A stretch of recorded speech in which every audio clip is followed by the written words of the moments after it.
Hello everyone. Today I am very excited to share with you some information that just blew me away. It has certainly caused me to rethink some important questions of what the sun and moon are.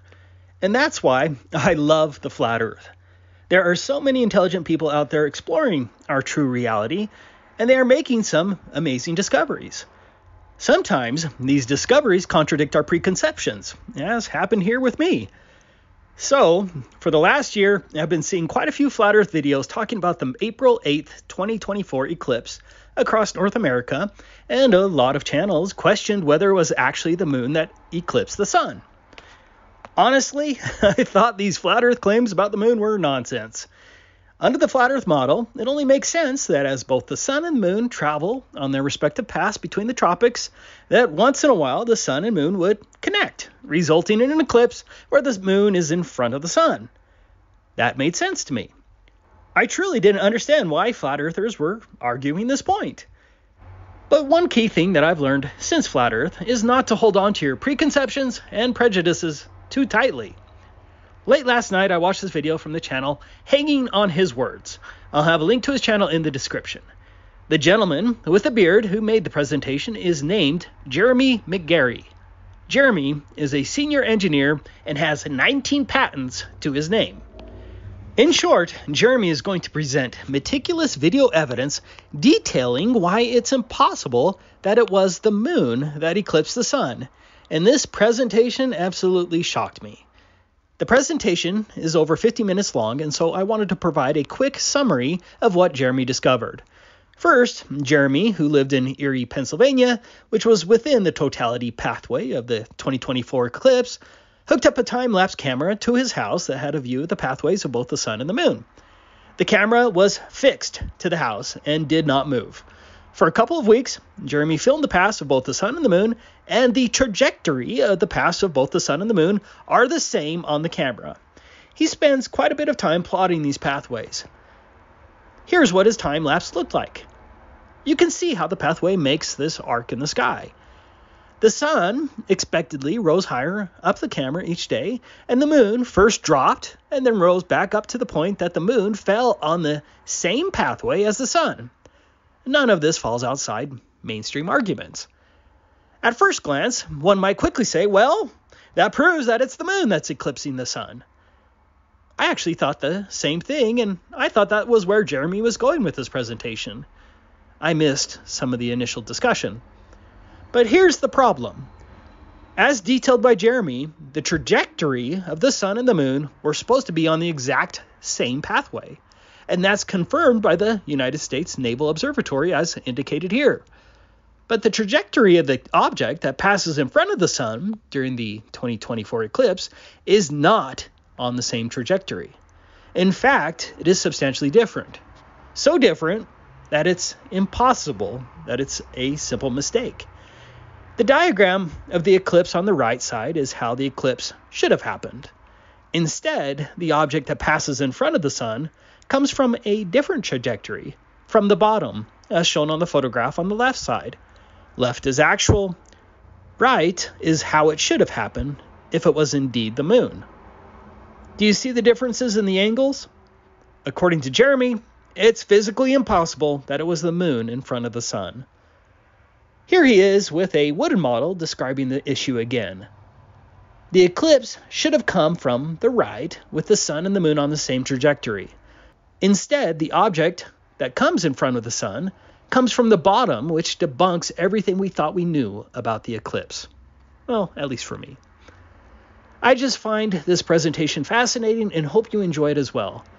I'm curious what all of my truth-seeking friends think about this as well. Please comment and share your thoughts after you have watched the full presentation. Now, for the actual presentation.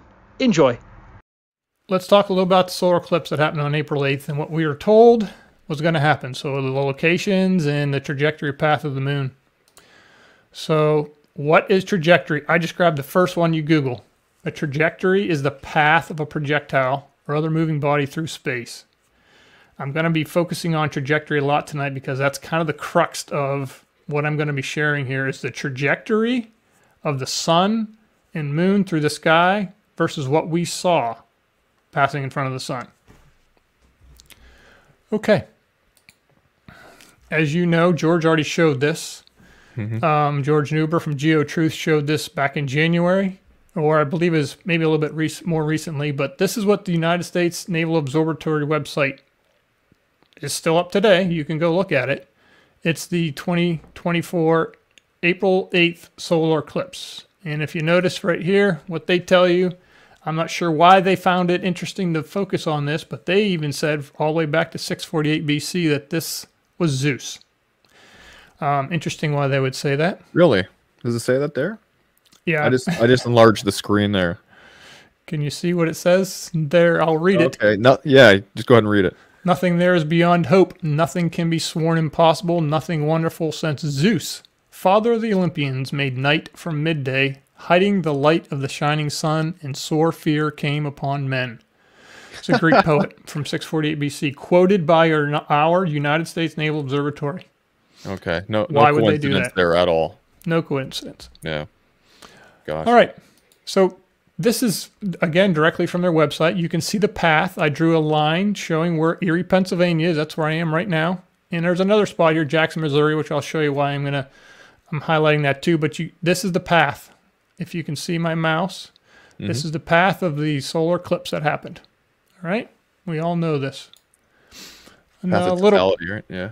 A little bit more about the path of it. And then here's a little GIF here that shows the path of the celestial body moving in front of the sun as it traveled across the sky.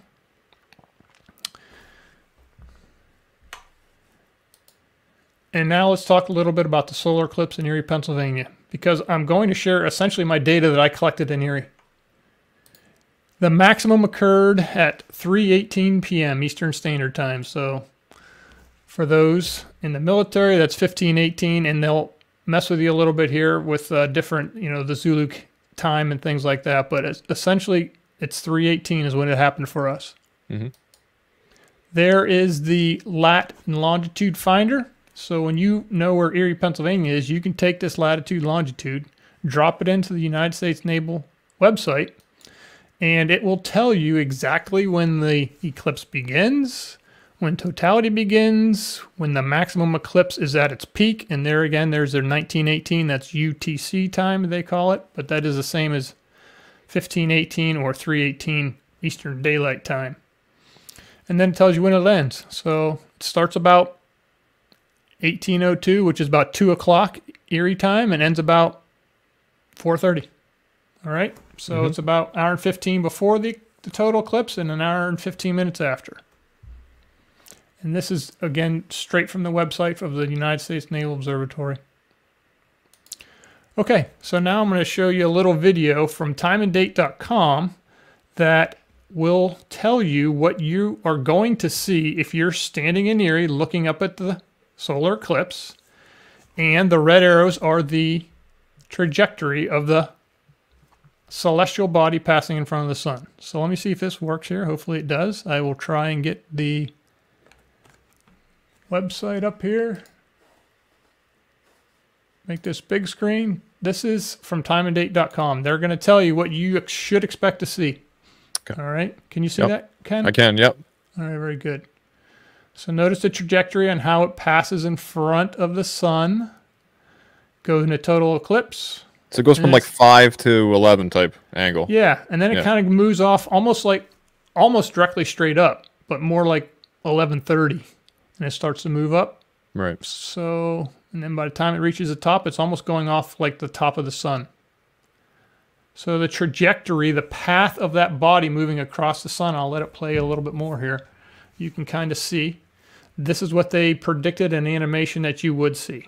All right, so this is their prediction before the eclipse even happened. I'll show you what I actually collected. Let this play through here a little bit more.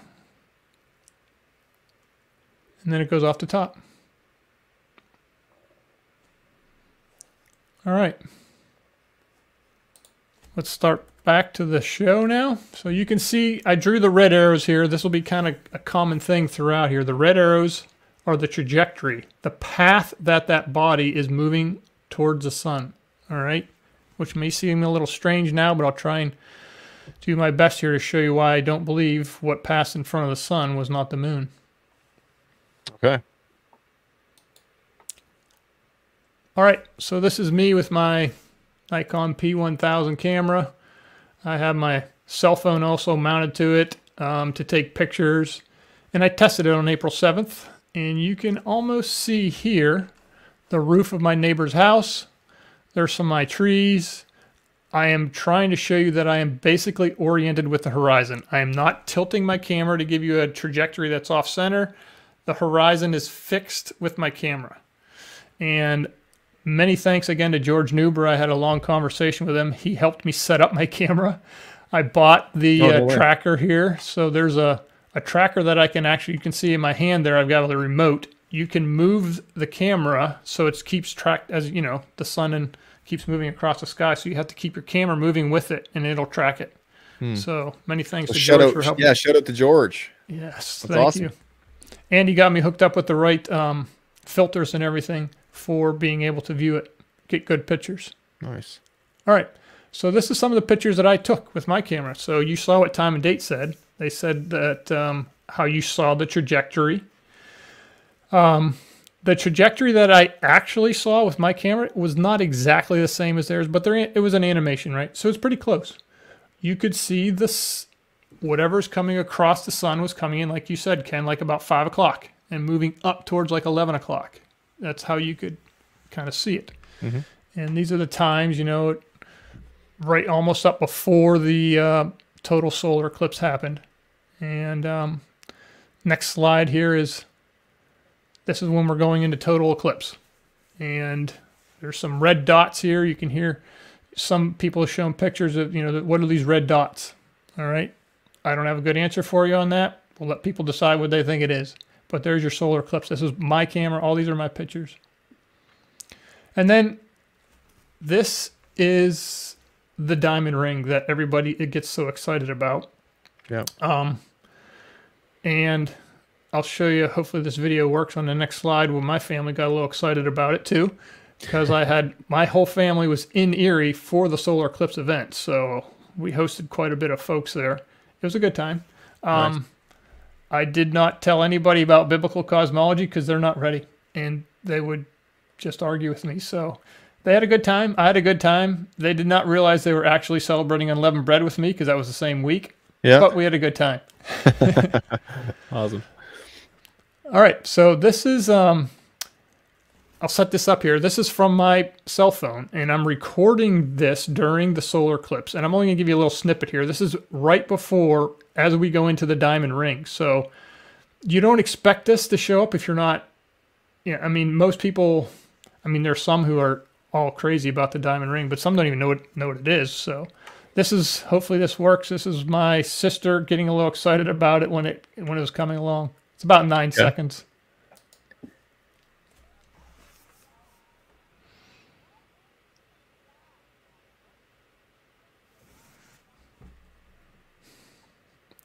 Can you tell me, please tell me you heard that?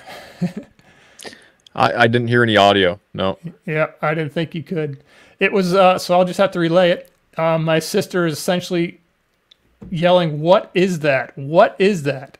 And unfortunately, you couldn't hear it, but that's what happened as the diamond ring came into view. Okay. All right, so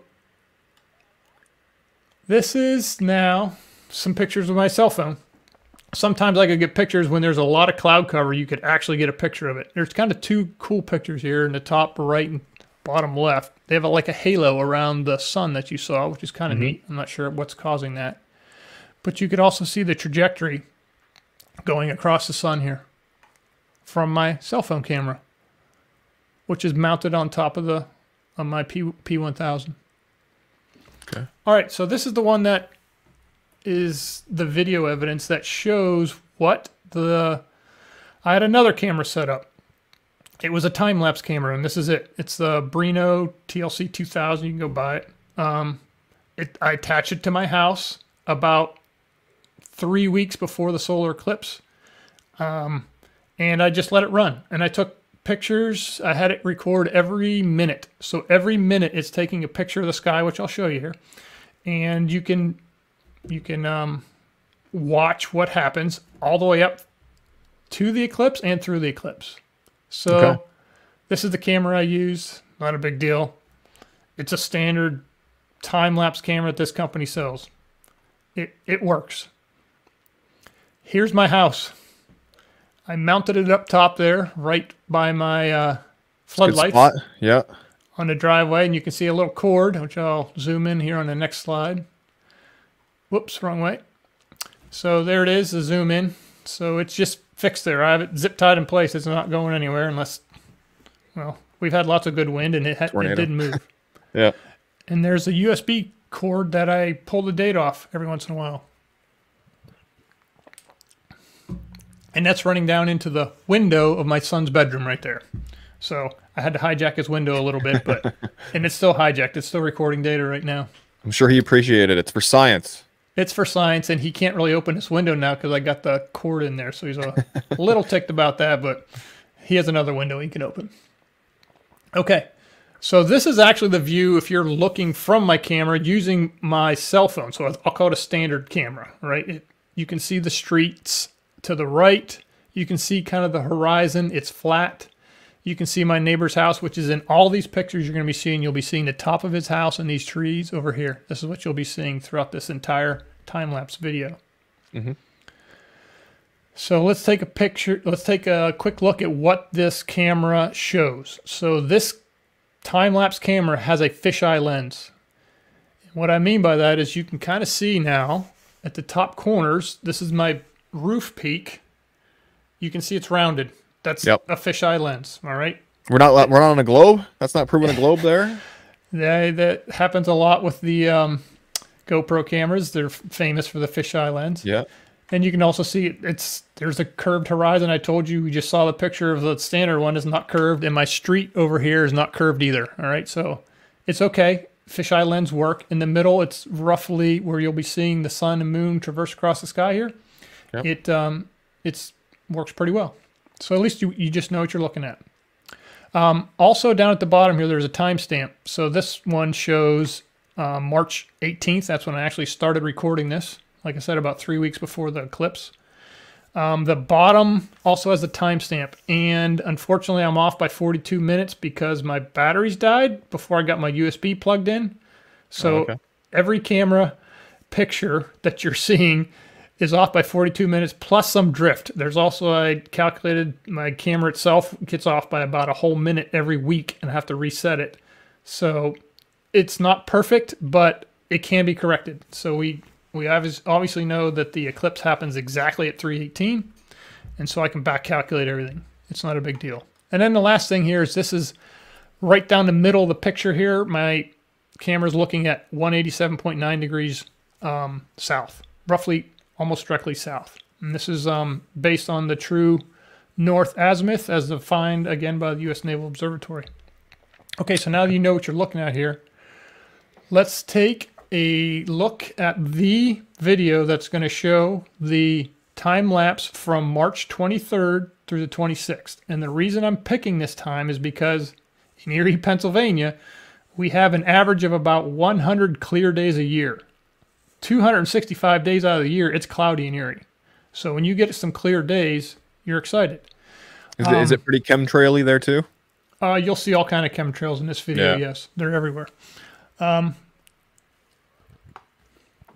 I picked, it's almost like God picked this one because the reason, this is about 2 weeks before the solar eclipse. So 2 weeks before the eclipse, when the moon is new, 2 weeks before that, the moon is full. That's why I have this written down here. Full moon happened on March 25th. All right, so I'm showing you video around the time where it was going into full moon and then out of full moon. And it's kind of hard to tell from the video because it kind of washes it out, but you're seeing a full moon. Okay. The quarter moon happened on April 1st, and then new moon, which means there's no visible light from the moon, on April 8th. Okay, so that's kind of the setup here. So let's take a look at the video. See if I can get this rolling. And you can see that, right? I can, yep. And let's go full screen here. And this is about a 3-minute clip, and I'll just let it run so you can, again, I'll full screen that. There you go.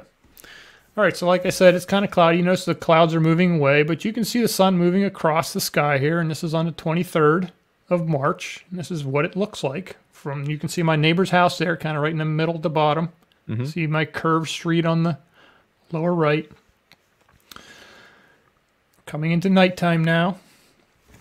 Notice the clouds are moving away. Then note the clouds because sometimes they're coming towards you, sometimes they're moving away from you. So now we're about 10 o'clock, 11 o'clock. There's the moon. And it's almost full. Not quite yet. But you can notice the trajectory that the moon is on. Yeah. It's about the same trajectory as the sun. All right. Almost like it's in the same gate. It's almost like it's in the same gate. Kind of interesting, huh? Yeah. Here is the next day coming up, the March 25th. Sun rises. Again, this does not happen very often in here. You can see the chemtrails. I'm not sure if you can see them, but they're everywhere. And then here comes now the clouds seem to be moving from the top left to the right. And there's the moon. And I'll show you this here in some pictures. The sun is now ticked up just a little bit. It's raising in the sky. Every day it gets a little bit higher until it reaches the peak, and then it comes back down again. So It's hard to see, but I will show it to you here in some still photographs how it moves up. All right, and now the moon, though, moves quite a bit differently. It is going to come across the sky a lot lower than what you saw the first time. So the first time it was a little bit higher than this. I should say a lot higher than this. Now we're kind of like 3/4 of the way down. And beautiful, beautiful clear night. There's the moon. And this is full moon. Right now you're looking at the full moon 2 weeks before the eclipse. Okay. Then a little bit more here. We'll show the sun. And then you'll see the sun comes across. Roughly the same trajectory. Just moved up a little bit slightly. Which I'll show you here.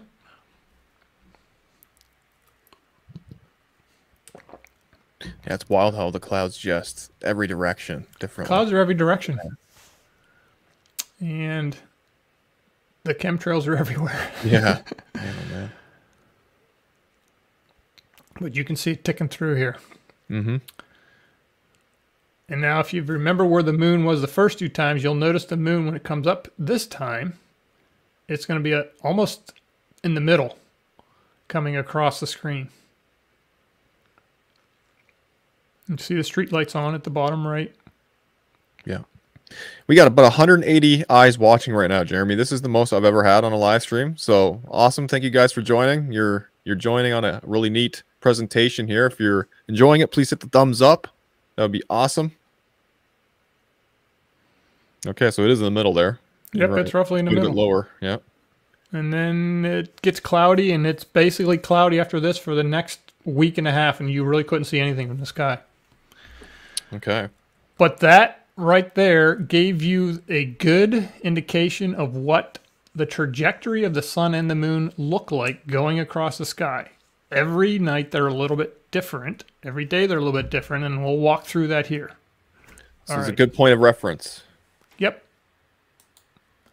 All right, so now let's track the sun every day up until the eclipse. So from that time I just showed you there, starting on March 24th, essentially, this is where the sun hits the middle.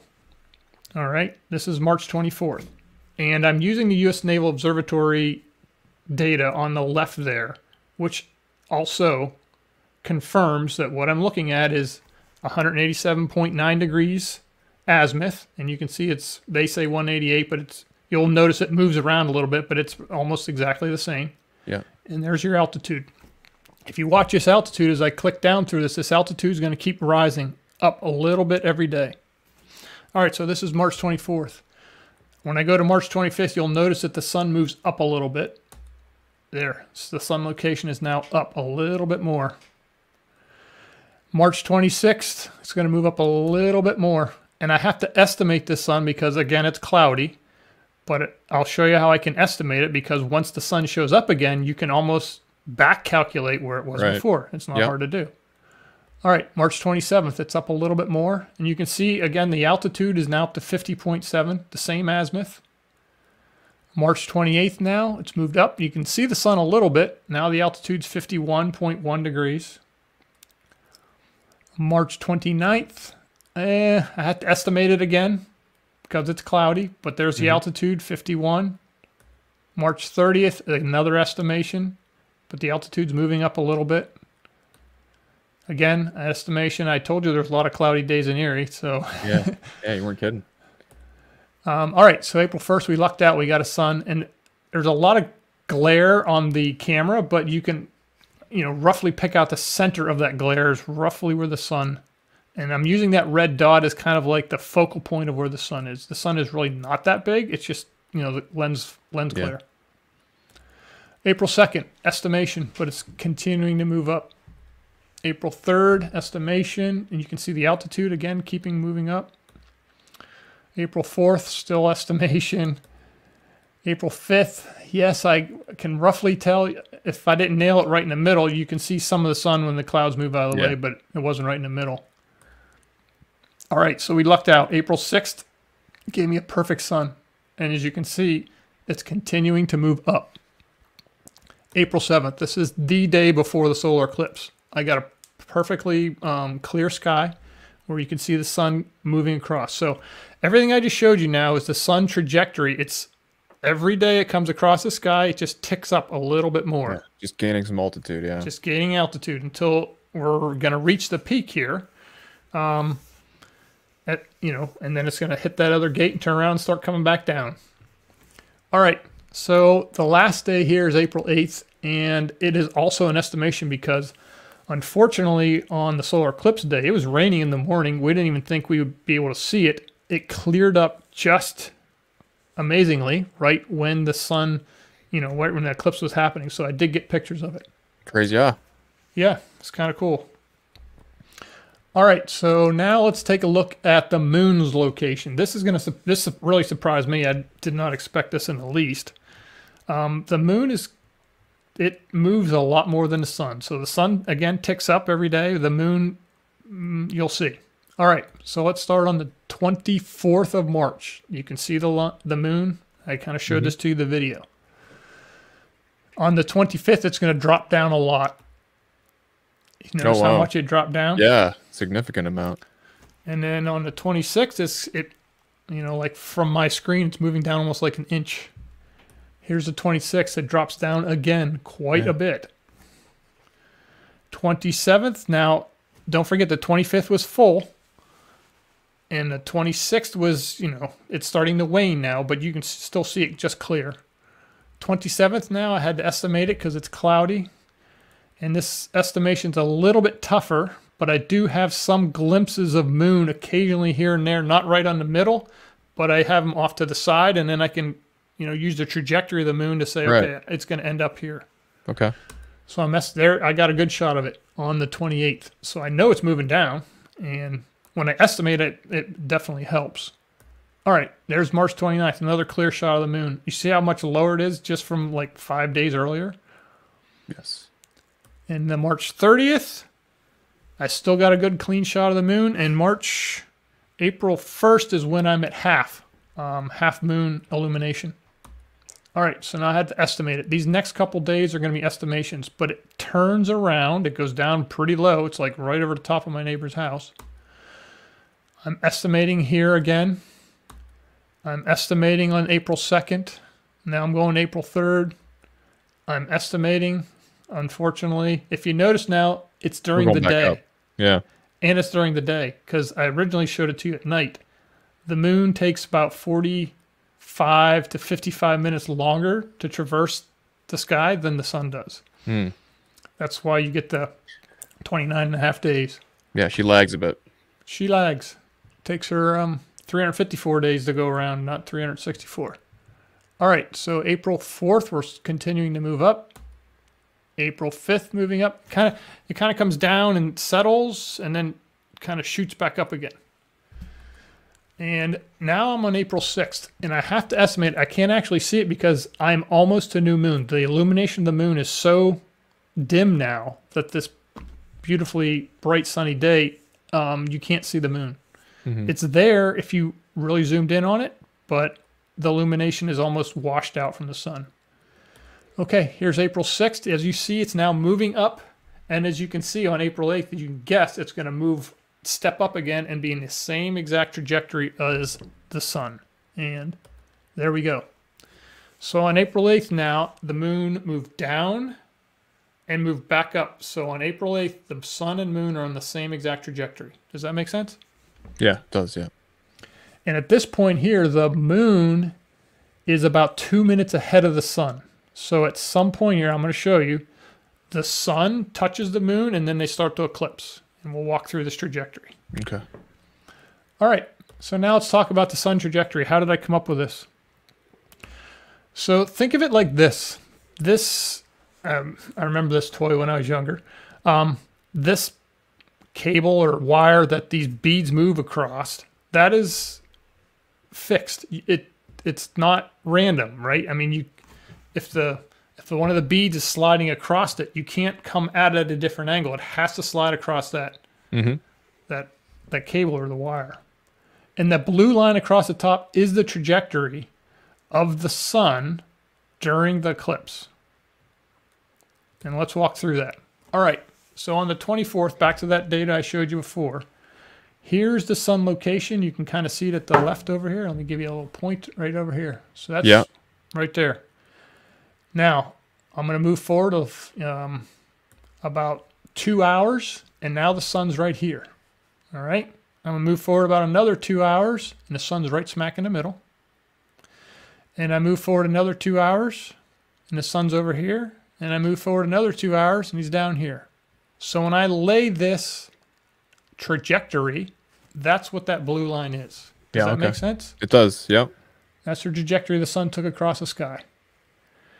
And this was, again, March 24th, so I used this trajectory to create it, and I verified it matches the same exact trajectories with March 25th, which I'll show you now. So here's March 25th. I moved up a little bit.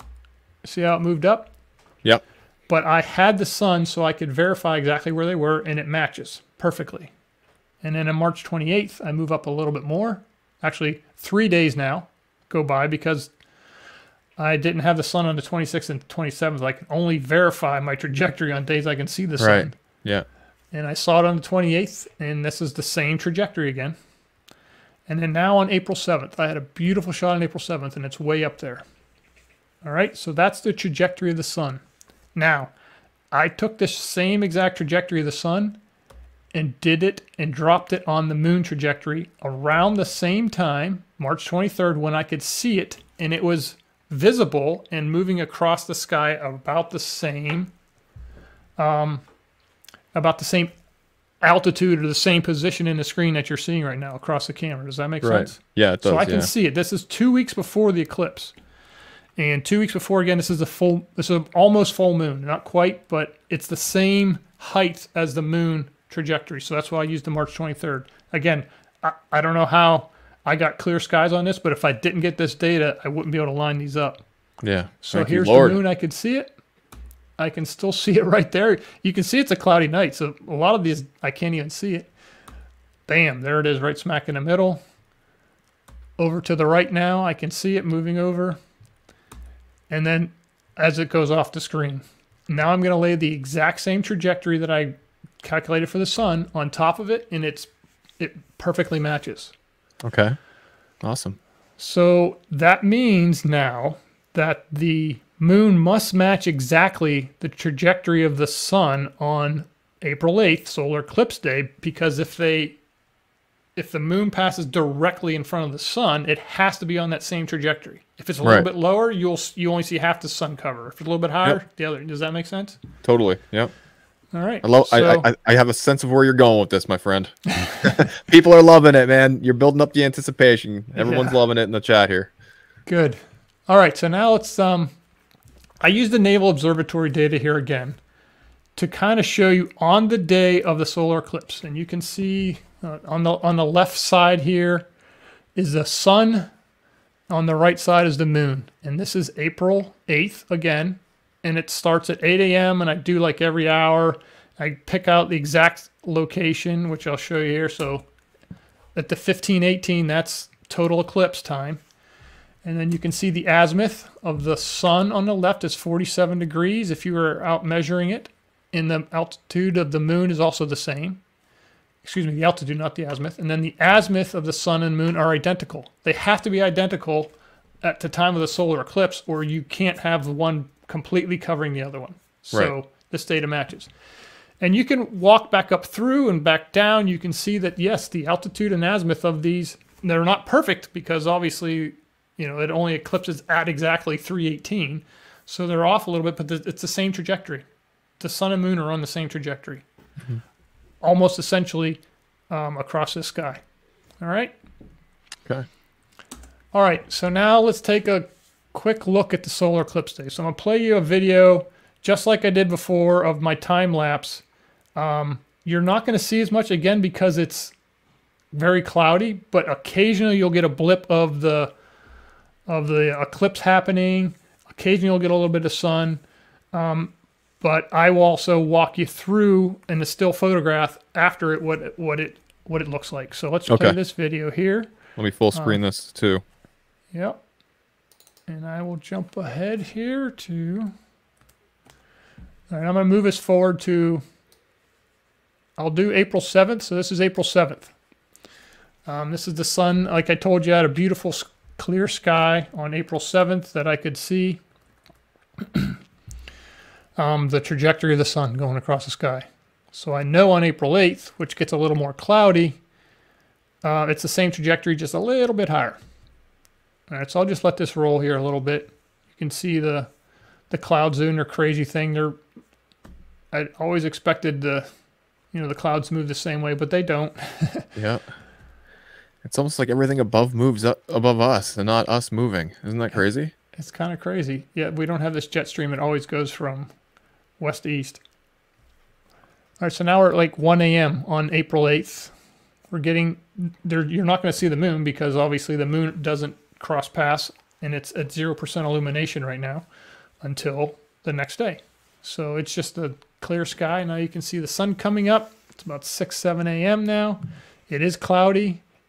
Yep, there's the raindrops. It rained on us the morning of April 8th, so we're like, okay, this is terrible. We're never going to see this. Everyone came to Erie. All the hotels were completely sold out for nothing, right? But then we get a little reprieve here, and I'm just going to let it play. You can see the sun pop up every once in a while. There's the eclipse right there. Oh, yeah. And then it moves off. Yeah, there's a little blip there. A little blip. So we got one little blip there. It worked out well. Okay, now let's walk, because that was a fast and furious. Let's walk through some of the still photos here and see what we came up with. Awesome. All right, so this is now a trajectory comparison. So I used the same previously calculated sun trajectory. I just walked you through that, and I adjusted it a little bit higher for April 8th, and then I started laying on the points that I could see and seeing if it matched the trajectory. So here's the first point. This was at, according to the U.S. Naval Observatory, exactly at the time the eclipse begins, 76 minutes before the eclipse. And that red dot there, which you really can't see the sun because it's kind of covered in clouds, but I know it's there, because of the, as you track the sun across the sky, you can back calculate where it's at. Mm-hmm. Once you get a picture where it's at, you can back calculate where it is. All right, so now I'm going to fade this just looking at the trajectory. And that red dot is where the center of the sun is. And again, this is on 1402, 76 minutes before the eclipse begins, same trajectory. So here's the sun. And this is the moon just kissing it. This is when it just starts. If you notice, they're on that same trajectory. Yeah. And if I blow up the sun, that you should be able to see it. If I could see it, because the clouds are in the way, I couldn't, but that's what it would look like as it just starts to, quote, kiss the moon.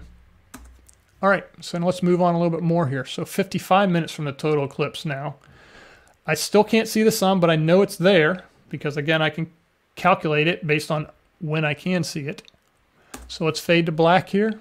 Same trajectory, 55 minutes from it. The sun is right smack there, the red dot. And now the moon has eclipsed it, because now I'm into the eclipse. I'm not total eclipse, but I'm getting there. And you can see what it looks like. Let me blow this up a little bit. That's what the sun should look like when I'm looking at it, because the sun and moon are on the same trajectory. Right. And if I was to take this trajectory, which I just drew at the top, and I moved it down, it won't match. This is what the Nikon P1000 I took a picture of. It's roughly the same time. As you can see, it doesn't look like the same trajectory. I moved my trajectory down from what I already calculated, and there's the white line. If I look at the trajectory of what I was taking a picture of, what they said was the moon, it's not the same trajectory.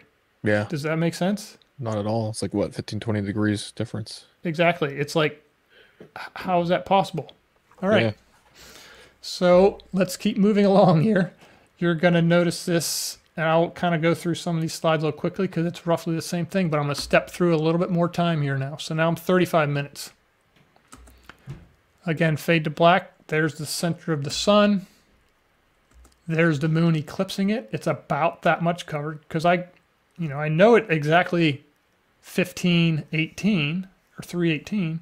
I'm going to be total eclipse. Mm-hmm. That's what the sun should look like when I'm looking at it. That's what it did look like with the camera I took with the P1000. That's what the trajectory should be, but that's what the trajectory was. Right. Moving on, 17 minutes. Center of the sun. Moon eclipsing it. I'm almost getting close to the total eclipse here, right? 17 minutes away from the total eclipse. There is what the sun would look like if I was looking at it. It's what it should look like. That's what it looked like with my P1000. The times aren't exact. I wasn't able to. Yeah, you're off by a few minutes, but it's not going to. I'm off by a few minutes, but it's roughly the same time. There's your trajectory. There's a trajectory that whatever this is out there passing in front of the sun was on. It's a different trajectory than what the moon is on. Yeah. All right, let's get to 6 minutes now. I'm almost in the full eclipse here. There's the sun. That's what the moon in front would be. This is what it should look like. That's what it actually looked like from my camera. There's a trajectory that it's on, should be on, and that's what the trajectory. And by the way, this red line, I'm adjusting it to make it look, so it's actually moving on me. It's not always the same exact line. Yeah. And this is the total eclipse. So I know we blew by this picture really fast in the video, but if you take a look here, you can note the street lights. They're on in the lower right-hand corner because it was dark. It got really dark for us. It's kind of hard to tell with the camera because it adjusted for it, but right. Like crickets are going, like birds stopped singing, and it was... Yeah, it was eerie. I was driving my car on the highway when we had our partial eclipse here in Nova Scotia, and it just... I was just driving, and I slowed right down. Everyone slowed down the highway. They made announcements on the radio. Don't stop in the middle of the road. Don't do this and that. But people were slowing down, and I rolled my window down, and it was eerie. It really was. Yeah. Yeah, not like Erie, Pennsylvania, but it was still eerie. Yeah. So now we'll fade to black here. Again, total eclipse. There's the sun. That was something completely blocking the sun. That's what it should look like. That's the picture I took. That one matches because I'm in total eclipse. Yeah. All right, now 3 minutes after. Fade to black. There's the center of the sun. It's now passing the moon. It's a little bit faster than the moon. And this is what it should look like if I'm looking at it. That's what it looked like from my camera. There's, again, the trajectory just dropped straight down, and that's what the trajectory this one was on. Mm-hmm. And we'll just keep clicking through a few more here. 15 minutes go by after the total eclipse. It's passing the moon a little bit more. That's what it should look like. That was a pretty good picture I got with my P1000. Unfortunately, after the eclipse, I had to take my lens off during the total eclipse. I had the filter on my P1000 because it was taking good pictures before with the filter, but once you go into total eclipse, the filter will block everything out. It can't focus. So you had to take the filter off. And then when I went to put the filter back on, I dropped it and it's made of glass and it broke. So I didn't get very many good pictures. The only reason I got this picture was because the a lot of good cloud cover. So it kind of filtered it out for me. So unfortunately, I don't have that great of pictures afterwards. All right, so 35 minutes after eclipse, now you can see that this is what the sun should have looked like. That's what it looked like with my P1000. I know it's not the greatest picture, but again, I said I didn't have a filter on it at this point. It works though. We're understanding what we're seeing here. Yep. I know I'm beating this to death because this is the key. Oh, for sure. No, this is good. All right, so now 55 minutes after, there it is. I used the time and date, yes, because I didn't have any pictures at all during this time. And the time and date is, like I told you, it was even a lot more weird trajectory than you expect, but that's what there was at that exact 16:13. Yeah. And then finally, this is 72 minutes after. This is when the eclipse ends. Now they're kissing each other, but on the other side. So the sun would be there, the moon would be there. That's what I should see. And this is, again, when the eclipse ends. All right. So the reason I showed you Jackson, Missouri the other day was because there was another YouTuber, a lot of people might know him, Smarter Every Day. He has like 11 million subscribers. And he had a video of him capturing, his lead up to capturing it and what he saw. So there's 3.5 million views on his video here. And the reason I'm pulling this one is because he did it all for this money picture. This picture is what he saw. He used an old school 35 millimeter camera where he just let the exposure come in he'd take a picture and then shut the exposure, but then he'd take the picture on top of the same film. Yeah. So you could see, this was his money picture, so to speak. And you can go to the website and watch it if you want. Go to YouTube. That's where it's listed. But the reason I'm showing this is because when I drop down here, if I lay my moons, or the sun's, what it should look like, against what I took a picture of, they almost look, not identical. Perfectly, but there's my trajectories and the white line at the top. And you could even say, his trajectories are off too. So I'm not exactly sure what his trajectory was across the sky, but it kind of matches what mine was. Wow. So I'm just using this to verify that even his data, he was looking at this saying he saw something else. At the time of the solar eclipse, he thought he saw something pass, I don't know, some spaceship or something. He doesn't know what it was. A Vimana flying by. Yes.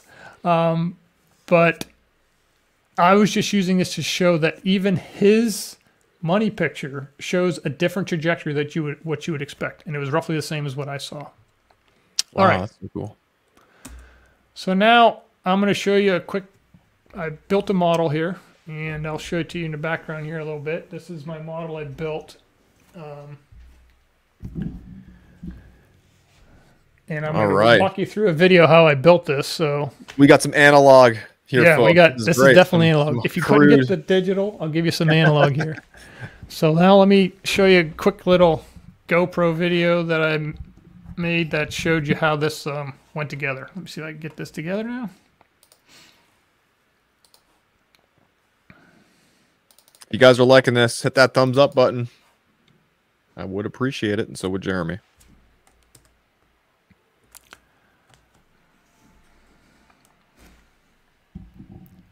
So I'm not sure if you can hear that video playing, Ken. Probably not. You don't need to hear it. It's just music. But this is me building this. I just used 3-inch wood balls to represent, like I show you in the background here, the sun and the moon. Yeah. I drilled holes straight down through them. And I used all thread there. You can see how I got the all thread in there. That's the trajectory. That all thread is the trajectory of the sun and the moon. And then I painted them here. And I'll jump ahead here. Don't really need to see the paint too much. That's awesome, man. All right, so now arts and crafts skills as well. All right, so now I went back to my computer and I had to calculate the angles. I'm trying to replicate exactly what I saw on my computer screen here. So, cutting the wood, laying it out. There's the alt thread again. The angle I just showed you guys, I calculated it to be 13 degrees, and that's what you can see at the top right there. It's kind of hard to see, but this one's only like 1 degree. So I'm trying to replicate this trajectory using the alt thread. Yeah. Then I had to drill the holes at that angle. I did my best with the tools that I had at the time. This is so cool. Brother, this is awesome. Bravo. I got some shop envy, by the way. You got a nice little wood shop there. And there's me calculating the angle. That's 13 degrees. There's my son helping me hold this and drill it.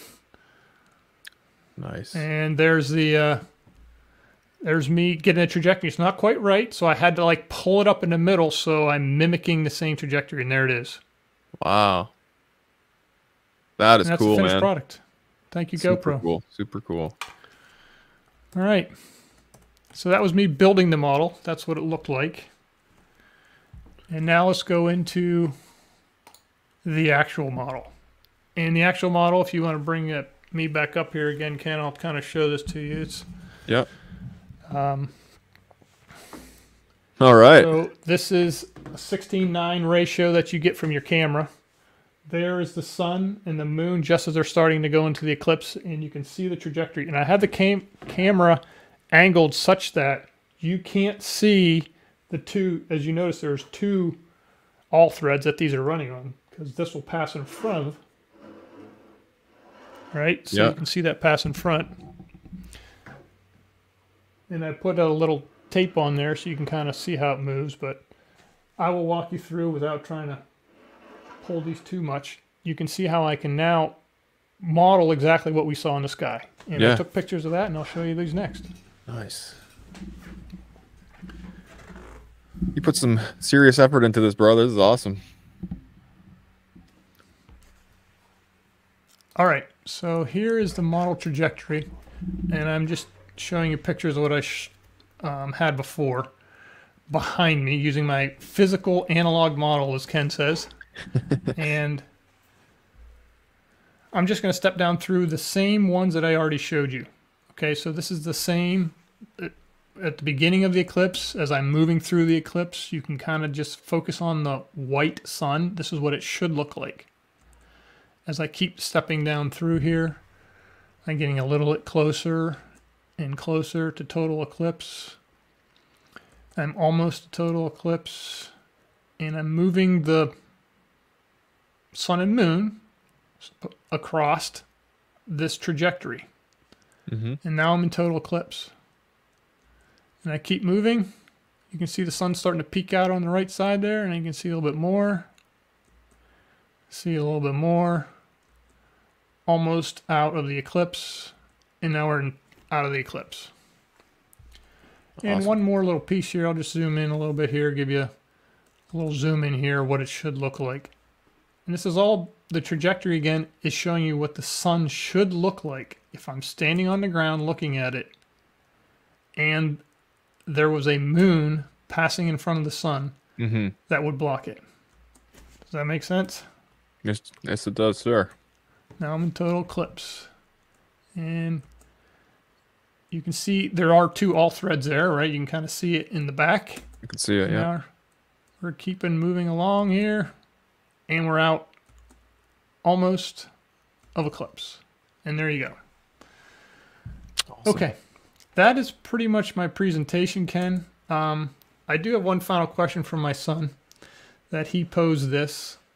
And I wasn't even thinking about this because my mind has already flipped to biblical cosmology, so I wasn't even thinking about the heliocentric model. But he says, if the sun is, quote, fixed in the sky and the earth rotates clockwise with its moon, why didn't we see the moon overtake the sun? It was exactly opposite of what we saw. Yeah. Because what we saw was the sun overtake the moon. So I'll let you ponder that one. Yeah, no, that's a good question. And awesome, brother. Yeah, that was spot on. Still is not quite on to biblical cosmology yet. He's hanging on by his fingernails. But thanks for watching. If you have any questions, there's my email address. You can email me. So it was fun putting this together. I hope you enjoyed it. And I guess if Absolutely, you want to brother. take some questions, we can do that too. Yes. Folks, if you have any questions for Brother Jeremy, please put them in all capitalization and we'll pull them up. I did set one question aside earlier from a guy or girl called Foodhead. Where did it go? Okay, this one right here. Wouldn't a change in position from the house to the driveway account for angle differential? Well, I'm not changing any position. My camera's fixed. So there is no angle. My camera is angled with the horizon or my driveway, if you want to look at it that way, and it doesn't move. It never moved. And I showed you all the video as it's going across. So yes, the trajectories and the sun and moon move across the sky, but the angle of my camera is fixed. It never moved. Yeah. And even when you had pulled up the other individual's video or whatever, the snapshot, there was a slight differential in from his angle of position to yours, right? But it was still relatively similar and should have been much different, even if it was the actual moon itself that was doing it, because of the trajectory that you showed. He will see a slightly different. He saw a slightly different trajectory than I saw, and I've seen pictures of other people, and depending on where you're looking at it, the trajectory always changes. So, but if you're and again, from the data I recorded at my location, I showed you walking through what the trajectory should look like at my location with that camera fixed. It didn't move. Yeah. Does that make sense? Yes, it does. We got another question here. Can you overlay the trajectory of the object that did pass across the sun? So let me see if I can do this. I will try this. I should have showed this to you before, but this is the trajectory of what did pass in front of the sun. And that's this red line again. It kind of goes like this. And I'm not going to move the sun because it's a little bit hard to do, but the trajectory I showed you the entire time was almost at this angle here. And you can see, and it almost goes like, it changes its trajectory rather rapidly as it's going across the sun. Like it almost goes north really quick. You know what I mean? By the time you get to here, it starts to move off at this angle. It did change its trajectory a lot, and you could tell that with a lot of the pictures I took. So it's physically impossible for it to come this way when the trajectory is this way. If that. Yeah. So I wonder. So what are we surmising here, brother? What is that other object you're holding potentially? What are we thinking about that? My recommendation is go watch Sean Gerson's Investigating Babylon series. Yes.